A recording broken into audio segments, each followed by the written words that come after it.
Le trail running, c'est quoi? Eh bien, c'est l'addition de la distance parcourue, du dénivelé positif et négatif, le D+, et le D-, et de la technique du terrain pratiqué. Il vaut mieux choisir des runs offrant au moins 2 de ces caractéristiques pour pouvoir t'entraîner et progresser. Nous n'avons pas tous cette chance de vivre à la montagne et pour certains, ça va être difficile de trouver des parcours avec du dénivelé. Il faut donc adapter ton activité en fonction de ton lieu de résidence et des reliefs que la zone géographique alentour va pouvoir t'offrir. Salut, c'est Damien de Passion Trail et bienvenue dans cette courte vidéo où je vais t'expliquer où faire du trail running en fonction de ta zone géographique. C'est parti.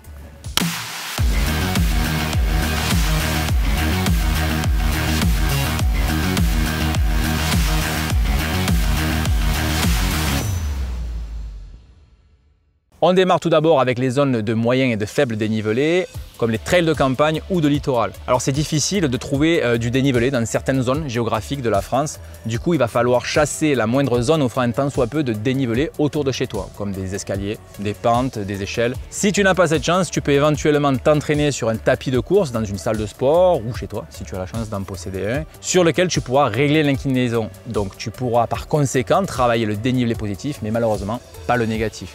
Tu peux effectuer des exercices du coup spécifiques en excentrique pour pallier à ton manque de pratique en descente. Et cherche aussi des terrains spécifiques en forêt ou sur des sentiers accidentés pour travailler ta technique. Pour les personnes vivant en ville, il y a les trails urbains qui sont de plus en plus populaires avec des courses organisées comme à Lyon, à Paris. Utilise les infrastructures et les reliefs de ta ville pour t'entraîner comme les escaliers, les rues avec pavés pour la technique, les parcs publics qui sont assez vallonnés, les pentes, etc. Pour les zones avec un dénivelé important comme les trails de montagne, le dénivelé n'étant pas un problème, tu peux donc te concentrer sur l'aspect technique des chemins que tu vas parcourir. Varie donc justement un maximum le type de chemin emprunté, cela va améliorer ta technique, la stabilité, la proprioception, l'anticipation et l'adaptation. Généralement, la saison de trail running couvre le printemps, l'été et l'automne. L'occasion pendant l'hiver de s'adonner à quelques exercices de préparation physique générale, comme nous avons vu dans cette vidéo, est spécifique en salle de sport. Néanmoins, il existe des trails hivernaux très populaires comme l'Oxy Race du Jura, le trail blanc de Nevache.